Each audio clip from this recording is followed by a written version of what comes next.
ഇന്നലെ കാസർഗോഡ് നടന്ന അതിദാരുണമായ ഒരു കൊലപാതകമാണ് ഇന്ന് ഞെട്ടിക്കുന്ന രൂപത്തിലുള്ള വാർത്ത നമുക്കറിയാൻ സാധിച്ചത്. വ്യാപാരികളെ സംബന്ധിച്ചിടത്തോളം കഴിഞ്ഞ മാസം 3-ാം തീയതി അപ്രതീക്ഷിതമായിട്ട് ഇടയ്ക്കിടെ ഉണ്ടായ ഹർത്താലുമായി ബന്ധപ്പെട്ടുകൊണ്ട് BJP ഗവൺമെൻറ് BJP രാഷ്ട്രീയ പാർട്ടി നടത്തിയ ഹർത്താലുമായി ബന്ധപ്പെട്ടുകൊണ്ട് ഞങ്ങളുടെ സംസ്ഥാന ജില്ലാ നേതാക്കന്മാർ പറഞ്ഞിരുന്നു, ഇനി മുതൽ ഹർത്താലിനോട് സഹകരിക്കും, കടകൾ അടച്ചുകൊണ്ടുള്ള ഒരു ഹർത്താലിനോട് സഹകരിക്കൂല എന്നുള്ളത്. അതുകൊണ്ട് തന്നെ സംസ്ഥാനത്തുള്ള ഒട്ടുമിക്ക സ്ഥലങ്ങളിലും കടകൾ തുറന്ന് പ്രവർത്തിക്കുകയും വളാഞ്ചേരിയിലുള്ള വ്യാപാരി സമൂഹത്തിൻ്റെ നേതാക്കന്മാർ കടകൾ തുറക്കണമെന്ന് അന്ന് തലേന്ന് ദിവസം എല്ലാവരോടും പറഞ്ഞ് അതിൻ്റെ അടിസ്ഥാനത്തിൽ കടകളെല്ലാവരും തുറക്കാൻ വന്നപ്പോൾ രാവിലെ 8 മണിക്ക് തുറന്ന ഒരുപാട് കടകളുണ്ടായിരുന്നു. ശേഷം 9 മണിക്ക് തുറക്കാൻ വന്ന സാഹചര്യം ഉണ്ടായപ്പോൾ അന്ന് 3-ാം തീയതി BJP നടത്തിയ ഹർത്താൽ അനുകൂലികൾ വന്ന് കടകൾ ബലം പ്രയോഗിച്ച് അടക്കാനുള്ള ശ്രമം നടത്തിയപ്പോൾ ഒരു വിഭാഗം വ്യാപാരികൾ അതിനെ ശക്തമായി എതിർത്ത് പ്രതിഷേധം രേഖപ്പെടുത്തുകയും കടകൾ തുറന്ന് പ്രവർത്തിക്കുന്ന മാതൃക കാണിച്ചു കൊടുക്കുകയും ചെയ്തിട്ടുണ്ട് വളാഞ്ചേരി. ഇന്നും അതുപോലെ തന്നെ ഇന്നലെ രാത്രിയാണ് ഹർത്താൽ ഉണ്ട് എന്ന് പറഞ്ഞൊരു വാർത്ത അറിഞ്ഞത്. അത് കാസർഗോഡ് ജില്ലയിൽ മാത്രമായിരുന്നു. നേരം വെളുത്തപ്പോഴേക്കും കേരളത്തിൽ മൊത്തമുണ്ട് എന്ന് പല രീതിയിലുള്ള വാർത്ത അറിയാൻ സാധിച്ചിട്ടുമുണ്ട്. അത് സോഷ്യൽ മീഡിയ വഴിയും മറ്റ് വാർത്താ മാധ്യമങ്ങൾ വഴിയാണ് അറിയാൻ സാധിച്ചത്. ഞായറാഴ്ച ആയതുകൊണ്ട് ഇന്നലെ ഒരുവിധം കടകളൊക്കെ തന്നെ സ്വാഭാവികമായിട്ട് ഞായറാഴ്ച അവധിയായിരുന്നു. തിങ്കളാഴ്ച തുറക്കുമെന്നുള്ള പ്രതീക്ഷയോടുകൂടി വന്നപ്പോൾ ഇതുപോലെയുള്ള ഒരവസ്ഥ കണ്ടപ്പോൾ വ്യാപാരിയെ സംബന്ധിച്ചിടത്തോളം ഒരുപാട് ബുദ്ധിമുട്ടുണ്ട്, പ്രയാസങ്ങളുണ്ട്. നോട്ട് നിരോധനം അതുപോലെ തന്നെ GST തുടങ്ങിയ ഒരുപാട് വിഷയത്തിൻ്റെ പേരിൽ കച്ചവടം ഇന്ന് ആകെ തരിപ്പണമായിട്ടുണ്ട്. അതോടൊപ്പം തന്നെ ഓൺലൈൻ വ്യാപാരം, ഇതുപോലെയുള്ള പ്രയാസങ്ങളുണ്ടാകുന്ന അടിക്കടിയുള്ള കടകളടവ്, ഹർത്താലുകൾ തുടങ്ങിയ വിഷമങ്ങൾ കൊണ്ട് ഒരു വർഷത്തെ തന്നെ ഒട്ടുമിക്ക ദിവസങ്ങളും വ്യാപാരിയെ സംബന്ധിച്ചിടത്തോളം കടകളടക്കുന്ന ഒരു സംവിധാനമാണ് മുമ്പ് ഉണ്ടായിട്ടുള്ളത്.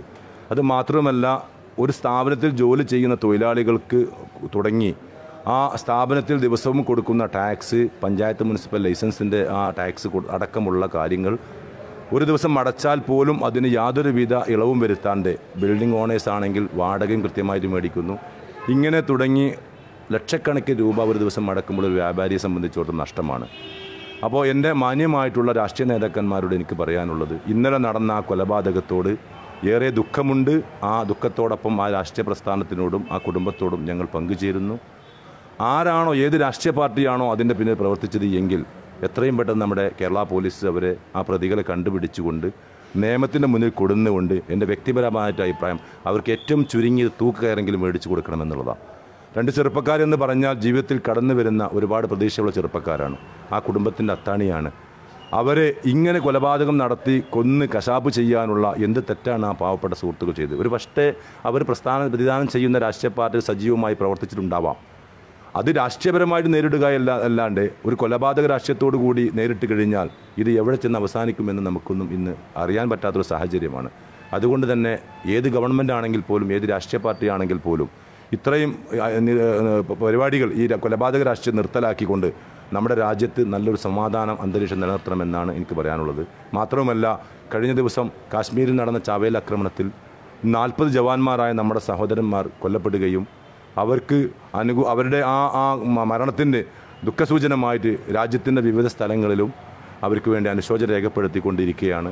അതിലിന്നും നമ്മുടെ രാജ്യം, നമ്മുടെ നാട്ടുകാരും രാജ്യത്തിലെ മുഴുവൻ ജനങ്ങളും അതിൽ നിന്നും പിന്മാറിയിട്ടില്ല. അവരുടെ മനസ്സിൽ ഇന്നും തന്നെ വേദന തങ്ങി നിൽക്കുന്ന സമയത്താണ് കേരളത്തെ സംബന്ധിച്ചിടത്തോളം ഇങ്ങനെ വീണ്ടും ഒരു കൊലപാതകം നടക്കുന്നത്. അപ്പോൾ അതുകൊണ്ട് ഇത് ഒരിക്കലും വെച്ച് പൊറുപ്പിക്കാൻ പറ്റാത്തൊരു കൊലപാതകമാണ്. ഏത് വർണ്ണവർഗത്തിൽപ്പെട്ട ആളാണെങ്കിൽ പോലും, രാഷ്ട്രീയ പാർട്ടികളാണെങ്കിൽ പോലും ഒരിക്കലും ഇത് മുന്നോട്ട് കൊണ്ടുപോകുവാൻ സാധിക്കുകയില്ല. എല്ലാ രാഷ്ട്രീയ മത കക്ഷി രാഷ്ട്രീയ ഭേദമന്യേ എല്ലാവരും സമന്വയിപ്പിച്ചുകൊണ്ട് വലിയ ഒരു ചർച്ച നടത്തിക്കൊണ്ട് ഇതുപോലെയുള്ള കൊലപാതക രാഷ്ട്രീയം, അല്ലെങ്കിൽ വ്യക്തിപരമായിട്ടുള്ള രാഷ്ട്രീയം, മറ്റ് സംഘടനാപരമായിട്ടുള്ള രാഷ്ട്രീയങ്ങൾ, കൊലപാതകമൊക്കെ തന്നെ നിർത്തലാക്കിക്കൊണ്ട് നമ്മുടെ നല്ലൊരു സമൂഹത്തെ വാർത്തെടുക്കേണ്ടതുണ്ട്. ചെറുപ്പക്കാരാണ് ഇങ്ങനെയുള്ള കൊലപാതകത്തിലൊക്കെ തന്നെ അവർ നഷ്ടപ്പെടുന്നത്. ചെറുപ്പക്കാരെന്ന് പറഞ്ഞാൽ ജീവിതത്തിലേക്ക് കടന്നു വരുന്ന ചെറുപ്പക്കാർ, അവരൊരു കുടുംബത്തിൻ്റെ അത്താണിയാണ്. അവർക്കും ഭാര്യമാരുണ്ടാവാം, മക്കളുണ്ടാവാം, സഹോദരന്മാരാം. അവർക്ക് ഭാര്യമാരുണ്ടെങ്കിൽ അവരെ അടക്കം വിധവകളാക്കി അവരുടെ മക്കളെ തീമാക്കിക്കൊണ്ട് ആർക്കാണ് ഇതിലെന്ത് നേട്ടമാണുള്ളത്? ഇങ്ങനെ ഈ നേട്ടം കൊയ്ത ഏതെങ്കിലും രാഷ്ട്രീയ പാർട്ടികൾ പിൽക്കാലത്ത് രക്ഷപ്പെട്ടിട്ടുണ്ടോ എന്ന് കൂടി ഈ സമയത്ത് മനസ്സിലാക്കണം. മാത്രമല്ല, എനിക്ക് വലിയൊരു സംഭവം ഇതിൽ പറയാനുള്ളത്, ഞങ്ങളുടെ വ്യാപാരി വ്യവസായിനെ സംബന്ധിച്ചിടത്തോളം ഇവിടെ 2 സംഘടനയാണുള്ളത്. ഒന്ന് നസ്രുദ്ദീൻ വിഭാഗത്തിൽപ്പെട്ട ആളുകളുണ്ട്, ഒന്ന് ഹസൻഖാൻ വിഭാഗത്തിൽപ്പെട്ട ആളുകളുണ്ട്. പക്ഷേ നസ്രുദ്ദീൻ വിഭാഗത്തിൽ വിഭാഗത്തിൽപ്പെട്ട ആളുകൾ എൻ്റെ പ്രിയ സുഹൃത്തുക്കളാണ്, ഞാൻ ഏറെ ഇഷ്ടപ്പെടുന്ന സുഹൃത്തുക്കളും നേതാക്കന്മാരുമാണ്. എല്ലാ ബഹുമാനത്തോടു കൂടി തന്നെ പറയുകയാണ്, അവർ ഏകദേശം 50ഓളം വരുന്ന എക്സിക്യൂട്ടീവ് മെമ്പർമാർ നമ്മുടെ വളാഞ്ചേരിയിലുണ്ട്. അവരാണ് മാതൃക കാണിച്ചു കൊടുത്ത് കടകൾ തുറന്ന് പ്രവർത്തിക്കേണ്ടത്. കാരണം സംസ്ഥാന ജില്ലാ നേതാക്കന്മാർ ആഹ്വാനം ചെയ്തിട്ടുണ്ടായിരുന്നു കടകൾ തുറന്ന് പ്രവർത്തിക്കണമെന്ന്. അവർക്കൊക്കെ തന്നെ വളാഞ്ചേരിയിൽ വന്ന് കടകൾ തുറക്കണമെന്ന് പറയാനുള്ള സാഹചര്യം ഉണ്ടാവുകയില്ല, ഉണ്ടായിട്ടുമില്ല. അവർ അങ്ങനെ വരുന്ന ആളുകളുമല്ല. പക്ഷേ അവർ സംസ്ഥാനത്തും ജില്ലയിലുള്ള നേതാക്കന്മാർ അവരവിടുന്ന് ആഹ്വാനം ചെയ്യുന്നു, നിങ്ങൾ കടകൾ തുറക്കണമെന്ന്. അത് കൃത്യമായി പാലിക്കപ്പെടേണ്ടത് അതിലുള്ള യൂണിറ്റ് നേതാക്കന്മാരാണ്. വളാഞ്ചേരി സംബന്ധിച്ചിടത്തോളം ജില്ലാ വൈസ് പ്രസിഡന്റ് സ്ഥലമാണ്, സംസ്ഥാന കൗൺസിൽ മെമ്പറുള്ള സ്ഥലമാണ്, സുധീർ വിഭാഗത്തിൽപ്പെട്ട സംസ്ഥാന കൗൺസിൽ മെമ്പർമാരുണ്ട്, മണ്ഡലം പ്രസിഡന്റുണ്ട്, യൂത്ത് വിങ്ങിൻ്റെ യൂത്ത് വിങ്ങിൻ്റെ സെക്രട്ടറി ഉണ്ട്, തുടങ്ങിയ സംസ്ഥാന ജില്ലാ നേതാക്കന്മാരുള്ള ഒരു സ്ഥലമാണ് നമ്മുടെ വളാഞ്ചേരി. അതുകൊണ്ട് തന്നെ സംസ്ഥാന ജില്ലാ നേതാക്കന്മാർ പ്രഖ്യാപനം നടത്തുന്ന ഏത് ആഹ്വാനവും ഇവിടെ വ്യാപാരി സമൂഹത്തിൽ നടപ്പിലാക്കാൻ ഒരു പ്രയാസവുമില്ല. പക്ഷേ ഇങ്ങനെയുള്ള നേതാക്കന്മാർ ചാവി പിടിച്ചുകൊണ്ട് വീട്ടിൽ പോയി ഇരിക്കുക, എന്നിട്ട് വാട്സാപ്പിലും മറ്റ് ഫേസ്ബുക്കിലും അറിയിക്കുക നിങ്ങൾ കടകൾ തുറക്കണമെന്ന്. ആരാണ് അങ്ങനെ പറഞ്ഞാൽ സ്വീകരിക്കുക? നേതാക്കന്മാർ തന്നെ തുറന്ന് പ്രവർത്തിച്ച് കാണിച്ച് മാതൃക കാണിച്ച് കൊടുക്കേണ്ടതാണ്. അതാണല്ലോ സംസ്ഥാന പ്രസിഡന്റ് ശ്രീ നസറുദ്ദീനും ജില്ലാ പ്രസിഡന്റ് ശ്രീ കുഞ്ഞാവു ഹാജിയൊക്കെ പ്രഖ്യാപിക്കും തുറക്കണമെന്ന്. ഇവിടെ പല യൂണിറ്റുകളിലും പല ജില്ലകളിലും സംസ്ഥാന ജില്ലാ നേതാക്കന്മാർ കടകൾ തുറന്ന് പ്രവർത്തിച്ച് മാതൃക കാണിച്ചു കൊടുത്തിട്ടുണ്ട്. പക്ഷേ വളാഞ്ചേരി സംബന്ധിച്ചിടത്തോളം ഇവിടെ മറ്റുള്ള കാര്യങ്ങൾ മുൻഗണന കൊടുക്കുന്നു. കാരണം പൊതുജനങ്ങൾക്ക് ആവശ്യമായിട്ടുള്ള എല്ലാ സൗകര്യങ്ങളും ഇവിടുത്തെ വ്യാപാരികൾ ചെയ്തു കൊടുക്കുന്നു. പക്ഷേ വ്യാപാരികൾക്ക് ആവശ്യമുള്ള അനുകൂലമായിട്ടുള്ള അല്ലെങ്കിൽ അവർക്ക് എന്തെങ്കിലും സൗകര്യപ്പെടുത്തി കൊടുക്കുന്ന രൂപത്തിലുള്ള ഒരു സംവിധാനവും ഇവിടുത്തെ വ്യാപാരി സമൂഹം ചെയ്തു കൊടുക്കുന്നില്ല എന്നുള്ളത് വളരെ ഖേദകരമായിട്ട് എൻ്റെ പ്രിയപ്പെട്ട നേതാക്കന്മാരെ അറിയിക്കുന്നു. ഇത്രയും സംഭവങ്ങൾ ഉണ്ടാകുമ്പോൾ വ്യാപാരി സമൂഹത്തിന് സംരക്ഷകരായി വരേണ്ട ആളുകൾ മാറി നിന്നുകൊണ്ട് കരക്ക് കയറി നിൽക്കുന്ന ഒരു സംവിധാനമുണ്ട്. അത് കഴിഞ്ഞ ദിവസമൊക്കെ നടന്നിട്ടുണ്ട്. കഴിഞ്ഞ 3-ാം തീയതി നടന്ന ഹർത്താലുമായി ബന്ധപ്പെട്ടുകൊണ്ട് തുറക്കാൻ പറയുകയും ഹർത്താൽ അനുകൂലികളായ ആളുകൾ വന്ന് കടകൾ ബലം പ്രയോഗിച്ചടക്കുന്ന സമയത്ത് അവർക്ക് ഓടി ഒളിച്ച് മറയുന്ന ഒരു സംവിധാനമാണ് അന്ന് കണ്ടിരുന്നത്. അന്നും ഇതുപോലെയുള്ള ഞാനടക്കമുള്ള എൻ്റെ നേതൃത്വത്തിലുള്ള ആളുകളൊക്കെ തന്നെ മുൻനിരയിൽ നിന്നുകൊണ്ട് ഒരു പ്രതിഷേധ പ്രകടനം നടത്തുകയും ഹർത്താൽ ഇനി ഒരിക്കലും വളാഞ്ചേരി ഉണ്ടാവുകയില്ല എന്ന് പ്രതിഷേധം രേഖപ്പെടുത്തി മാതൃക കാണിച്ചു കൊടുത്ത ഒരു വ്യാപാരി സമൂഹമാണ് ഞങ്ങളുടേത്. അതുകൊണ്ട് വരും ദിവസങ്ങളിൽ ഏത് രാഷ്ട്രീയ പാർട്ടിയാണെങ്കിൽ പോലും ഇതുപോലെയുള്ള ഹർത്താലിന് കടകളടച്ച് സഹകരിക്കണമെന്നുള്ള ഹർത്താലുമായി ദയവ് ചെയ്ത് ഞങ്ങളിലേക്ക് വരരുത്. ഞങ്ങൾ കടകൾ തുറന്ന് പ്രവർത്തിക്കും. ഞങ്ങളെ സംബന്ധിച്ചോളം ഞങ്ങൾക്കുമുണ്ട് ഒരുപാട് ബുദ്ധിമുട്ടുകളും പ്രയാസങ്ങളും. ഈ കട തന്നെ ഒരു ദിവസം നടന്നു പോകണമെങ്കിൽ ഒരു ചെറിയ സ്ഥാപനമാണെങ്കിലും ഏറ്റവും ചുരുങ്ങിയത് 3000 രൂപ ഒരു ദിവസം ചെലവുണ്ട്. അതിനനുസൃതമായിട്ടുള്ള മറ്റു ചിലവുകൾ വേറെയുമുണ്ട്. ഇങ്ങനെയുള്ള ഒരു പ്രയാസത്തിൽ ഞങ്ങളെ ദയവ് ചെയ്ത് ബുദ്ധിമുട്ടിക്കരുത്. ഇന്നലെ നടന്ന സംഭവത്തിൽ ഞങ്ങൾ ഏറെ ദുഃഖിതരാണ്. ആ ദുഃഖത്തോടൊപ്പം തന്നെ ആ പാർട്ടിയോടും അതുപോലെ തന്നെ അവരുടെ കുടുംബത്തോടും ദുഃഖങ്ങൾ പങ്കുചേരുന്നു. എല്ലാവിധ അനുശോചനം വ്യാപാരി വ്യവസായിയുടെ നേതൃത്വത്തിൽ ഞങ്ങൾ അറിയിക്കുന്നു. തുറന്ന് പ്രവർത്തിച്ച് ഞങ്ങളോടൊപ്പം സഹകരിക്കാൻ നിങ്ങളുടെ നേതാക്കന്മാരുടെ ഭാഗത്തു നിന്നും ഞങ്ങളോടൊപ്പം സഹകരിക്കണം. ഞങ്ങൾക്കാരും തന്നെ എതിരെയല്ല, ഒരു രാഷ്ട്രീയ പാർട്ടികൾക്കും ഞങ്ങൾ എതിരായി നിൽക്കുന്നുമില്ല. എല്ലാ രാഷ്ട്രീയ പാർട്ടികൾ ഞങ്ങളുടെ അടുത്ത് വന്നാലും പിരിവായിട്ടും മറ്റൊക്കെ ഞങ്ങൾ സൗകര്യം ചെയ്തു കൊടുക്കാറുണ്ട്. മാന്യമായിട്ട് അവരത് സ്വീകരിക്കാറുമുണ്ട്. ചിരിച്ചുകൊണ്ട് ഞങ്ങളോട് വരുന്നു, ചിരിച്ചുകൊണ്ട് തന്നെ ഞങ്ങൾ അവരുടെ ബഹുമാനത്തോടു കൂടി സംസാരിക്കുന്നു. ഇന്നും തന്നെ ഞാൻ കടകൾ തുറന്ന് പ്രവർത്തിച്ചപ്പോൾ UDFൻ്റെ വളാഞ്ചേരി പരിസരത്തുള്ള ഒരുപാട് നേതാക്കന്മാർ എൻ്റെ അടുത്ത് വന്നിരുന്നു. വളരെ നല്ല രൂപത്തിൽ മാന്യമായിട്ട് എന്നോട് അടക്കാൻ പറയുകയും മാന്യമായിട്ട് തന്നെ ഞാൻ അവരോട് നല്ല സമീപനത്തോട് സംസാരിക്കുകയും ചെയ്തപ്പോൾ അതവർക്ക് ബോധ്യപ്പെട്ടിട്ടുണ്ട്. അവർ പല നേതാക്കന്മാർ ഇപ്പോഴും എന്നെ വിളിച്ചിരുന്നു. ഞങ്ങളുടെ വ്യാപാരികളുടെ പ്രയാസം ഞാൻ അവരെ ഫോണിലൂടെ അറിയിച്ചിട്ടുണ്ട്. നേതാക്കന്മാർ വന്നപ്പോഴും ഞാൻ അവരെ അറിയിച്ചിട്ടുണ്ട്. അവരൊക്കെ തന്നെ അത് ഉൾക്കൊണ്ടിട്ടുമുണ്ട്. അവർക്കുമുണ്ട് കടകളും, അവർക്കുമുണ്ട് പ്രസ്ഥാനവും, അവർക്കുമുണ്ട് കുടുംബവും. അവർക്കറിയാം പ്രത്യക്ഷമായിട്ട് ഇങ്ങനെയുള്ള. അതുകൊണ്ട് ഞങ്ങൾ സഹകരിക്കുമെന്ന് തന്നെയാണ് പറയാനുള്ളത്. അല്പസമയം മുമ്പ് വ്യാപാരി വ്യവസായ ഏകോപന സമിതിയുടെ ജില്ലാ പ്രസിഡന്റ്, നസറുദ്ദീൻ വിഭാഗത്തിൻ്റെ ജില്ലാ പ്രസിഡന്റ് പറഞ്ഞു, മലപ്പുറം ജില്ലയിൽ വളാഞ്ചേരിയിൽ മാത്രമാണ് കുറച്ച് കടകളും തുറന്ന് പ്രവർത്തിക്കുന്നത്, ബാക്കിയുള്ള എല്ലാ സ്ഥലത്തും അടഞ്ഞു കിടക്കുന്നത്. വളാഞ്ചേരിയിൽ എന്താണ് അങ്ങനെ വരാൻ സാധിക്കും? വളാഞ്ചേരി സംബന്ധിച്ചിടത്തോളം വളാഞ്ചേരിയിൽ കടകൾ അടക്കുക എന്നുള്ളത് ബുദ്ധിമുട്ടുള്ള കാര്യമാണ്. വളാഞ്ചേരി സംബന്ധിച്ചൊരു വലിയൊരു പട്ടണമാണ്, എപ്പോഴും ഇവിടെ തിരക്കുള്ളൊരു പട്ടണമാണ്. അതുകൊണ്ട് ഞങ്ങളെ സംബന്ധിച്ചിടത്തോളം കടകൾ തുറക്കുക എന്നുള്ളത് ഞങ്ങളെ സംബന്ധിച്ച് വ്യക്തിപരമായിട്ട് ഞങ്ങൾക്ക് ആരോടും ദേഷ്യം ഉണ്ടല്ല. ഒരുപാട് ബുദ്ധിമുട്ടുണ്ട്. ദിവസം ഹർത്താലില്ലാത്ത ദിവസം കടകൾ കച്ചവടം ഒരുപാട് കുറവാണ് വളാഞ്ചേരി. അപ്പോൾ ഇന്ന് ഒരു ഹർത്താലുമായി ബന്ധപ്പെട്ടുകൊണ്ട് ഈ ഒരു UDFൻ്റെ ഹർത്താലെന്നല്ല, BJP ആണെങ്കിലും ഇടതുപക്ഷമാണെങ്കിലും ഏത് രാഷ്ട്രീയ പാർട്ടി ആണെങ്കിലും ഞങ്ങൾക്ക് ഇതുപോലുള്ള കടകൾ അടക്കണമെന്ന് പറയുന്നത് ഏറെ പ്രയാസം സൃഷ്ടിക്കുന്നുണ്ട്. അതുകൊണ്ട് ഞങ്ങൾ സഹകരിക്കുമെന്നുള്ളതാണ് ഞങ്ങൾക്ക് പറയാനുള്ളത്. ഞങ്ങൾ സഹകരിച്ചിട്ടുണ്ട്, സഹകരിക്കുകയും ചെയ്യും. പക്ഷേ കടകൾ അടച്ച് സഹകരിക്കുക എന്നുള്ളത് വളരെ പ്രയാസമുള്ളൊരു കാര്യമാണ്. അതാണ് ഞങ്ങൾക്ക് പറയാനുള്ളത്. പിന്നെ അതേപോലെ തന്നെ ഇപ്പോൾ വളാഞ്ചേരി മുനിസിപ്പാലിറ്റിയിൽ ചെറിയൊരു വിഷയമുണ്ട്. ഒരു ലൈസൻസ് ക്യാമ്പിൽ ബിൽഡിംഗ് ഓണർ ടാക്സ് അടക്കാത്തതിൻ്റെ പേരിൽ ലൈസൻസ് പുതുക്കി കൊടുക്കുന്നില്ല. അപ്പോൾ ഇന്നലെ നടന്ന ക്യാമ്പ് വ്യാപാരി വ്യവസായി ഏകോപന സമിതി നസറുദ്ദീൻ വിഭാഗം ബഹിഷ്കരിച്ചിരിക്കുന്നു. അത് അടച്ചു തുറന്ന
ബാക്കി കൊടുക്കാൻ നമുക്ക് പൊട്ടിച്ചടിക്കാൻ പോലെ ഒരു ഇത് പൊട്ടിച്ചിക്കണേ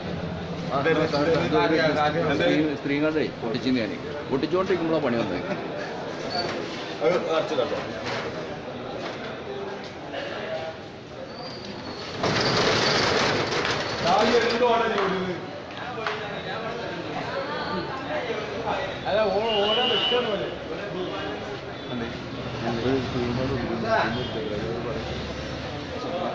ബാക്കി കൊടുക്കില്ല.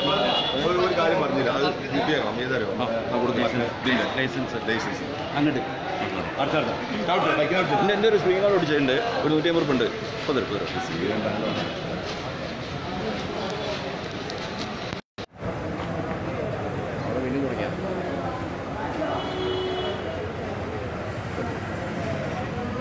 ലൈസൻസ് ക്യാമ്പുമായി ബന്ധപ്പെട്ട് വളാഞ്ചേരി മുനിസിപ്പാലിറ്റിയിൽ വലിയൊരു പ്രശ്നത്തിൽ നിൽക്കുകയാണ്. അപ്പോൾ ഇന്നലെ അനുസൃതി വിഭാഗം ആ പരിപാടി ബഹിഷ്കരിക്കുന്ന ഒരു സാഹചര്യം ഉണ്ടായി. അത് നിങ്ങളെ അസംഘ വിഭാഗം എങ്ങനെയാണ് ആ സംഭവത്തെ കാണുന്നത്? അതെന്ത് സംഭവിച്ചാലേ, ആ നോട്ടീസിൽ കൃത്യമായൊരു വ്യാപാര വ്യവസായി ഇറക്കിയ നോട്ടീസിലുണ്ടായിരുന്നു, അതായത് ബിൽഡിംഗ് ഓണേഴ്സിന് ബിൽഡിംഗ് ടാക്സ് അടക്കാനുള്ള സംവിധാനം സൗകര്യം അവിടെ ഒരുക്കി കൊടുക്കുമെന്നുള്ളത്.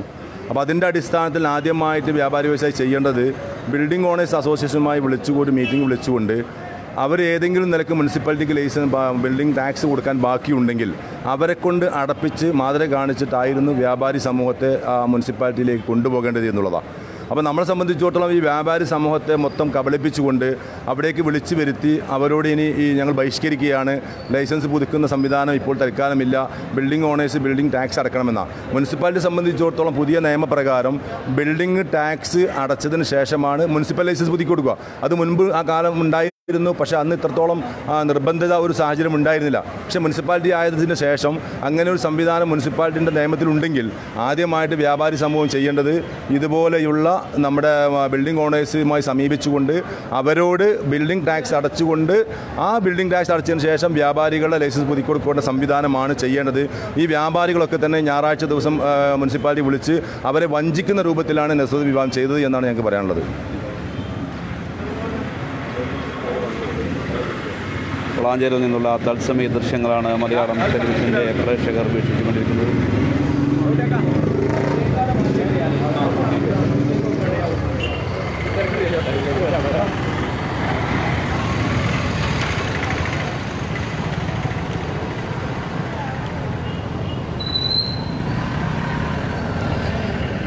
വളാഞ്ചേരിയിൽ കട അടപ്പിക്കൽ തുടരുകയാണ്. ഹർത്താൽ അനുകൂലികൾ ഏറെക്കുറെ കടകൾ അടഞ്ഞു കിടക്കുകയാണ്. വ്യാപാരി വ്യവസായി ഏകോപന സമിതി രണ്ട് വിഭാഗത്തിൻ്റെയും കടകൾ അടപ്പിക്കുന്നു. രണ്ട് വിഭാഗവും ഒരു സഹകരിക്കുന്ന ഒരു രൂപത്തിലേക്ക് വളാഞ്ചേരിയിൽ ഹർത്താൽ മാറിയിട്ടുണ്ട്.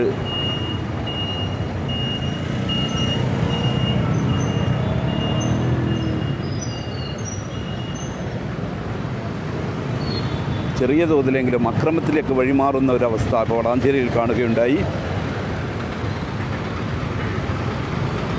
കടകൾ നിർബന്ധിച്ച് അടപ്പിക്കുന്നു. സ്വകാര്യ വാഹനങ്ങൾ സർവീസ് നടത്തുന്നുണ്ട്.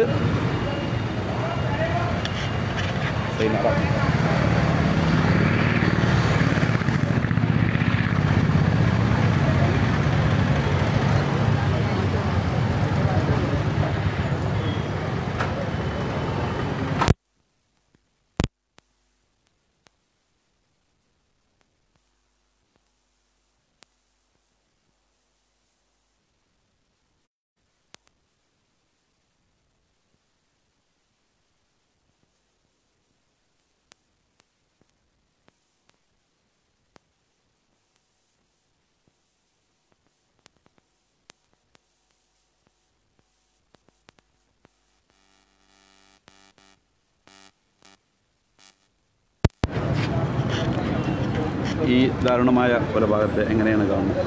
ദാരുണമായ കൊലപാതകം നിങ്ങൾ തന്നെ പറഞ്ഞാൽ അതിൻ്റെ ഏകദേശം ഒരു ഭീകരത മനസ്സിലാവുമല്ലോ. മാർക്സ്വാദിയെ സംബന്ധിച്ച് അവരുടെ രക്തദാഹം തീരൂല.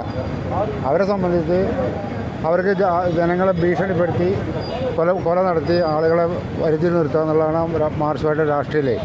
നിരപരാധികളായ ഒരുപാട് കുടുംബങ്ങളെയാണ് അവരിതുപോലെ വഴിയാതരാക്കിയിട്ടുള്ളത്. ഇത് അവരെ സംബന്ധിച്ച് കൊലപാതകം നടത്തലും അവരാളുകളെ കൊലക്ക് കൊടുക്കലും അതിനുവേണ്ടി ഫണ്ട് പിരിക്കുക ഇതൊന്നും അവരെ സംബന്ധിച്ച് ഒരു വിഷയമല്ല, അല്ല ഒരു പ്രശ്നമല്ല. പക്ഷേ ജനാധിപത്യത്തിൽ വിശ്വസിക്കുന്ന രാഷ്ട്രീയ പാർട്ടികളെ സംബന്ധിച്ചൊക്കെ ഇത് വളരെയധികം വേദന ഉണ്ടാക്കുന്ന ഒരു സംഭവമാണ്. കോൺഗ്രസ് ഒരിക്കലും ഒരു രാഷ്ട്രീയ സംഘടനകൾക്ക് പോകാറുമില്ല. എന്നും സമാധാനം രീതിയിൽ രാഷ്ട്രീയ പ്രവർത്തനം നടത്തുക, ജനങ്ങളുടെ പ്രശ്നങ്ങളിൽ ഇടപെടുക, അതാണ് കോൺഗ്രസിൻ്റെ ലക്ഷ്യം. ആ രീതിയിലേ പോയിട്ടുള്ളൂ. എന്ത് തന്നെ പറഞ്ഞാലും ഈ ഇന്നലെ നടന്ന സംഭവം ഒരിക്കലും ന്യായീകരിക്കാൻ പറ്റില്ല. അതിന് ശക്തമായ പ്രതിഷേധം ഉണ്ട്. അതാണ് ഞങ്ങൾ ഒരിക്കലും ആഗ്രഹിക്കാത്ത. കാരണം കോൺഗ്രസിനെ സംബന്ധിച്ച് ഹർത്താലിന് ഞങ്ങൾ 100% എതിരാണ്. പക്ഷേ ഞങ്ങൾ നിർബന്ധിതരാക്കിയതാണ്. അതുകൊണ്ട് തന്നെ ഞങ്ങൾ വളരെ വിഷമത്തോടു കൂടി ഈ ഹർത്താൽ ഞങ്ങൾ നടത്തുന്നു. ഇതിന് ഞങ്ങളുടെ എല്ലാവിധ ജനവിഭാഗങ്ങളുടെയും സഹകരണം പിന്തുണ ഞങ്ങൾക്ക് ഉണ്ടാവണമെന്നാണ് ഞങ്ങൾക്ക് പറയാനുള്ളത്.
എന്താണെന്ന് വെച്ചാൽ നമുക്കറിയാം മയമുട്ടിയുടെ സ്വഭാവം, മയമുട്ടി എങ്ങനെയാണെന്ന് നമുക്ക് നന്നായിട്ട് അറിയാം. അപ്പോൾ ഓൻ കരുതിക്കുട്ടിയ ഒരു പ്ലാനിങ് ആണിത് സംഭവം. അപ്പം ഞങ്ങൾ അതിനെതിരെ വേണമെങ്കിൽ എന്ത് ചെയ്യുകയാണെങ്കിലും അതിനെതിരെ നേരിടും. ഞങ്ങൾ പാർട്ടിപരമായിട്ട് തന്നെ നേരിടും. അത്രേ പറയാം.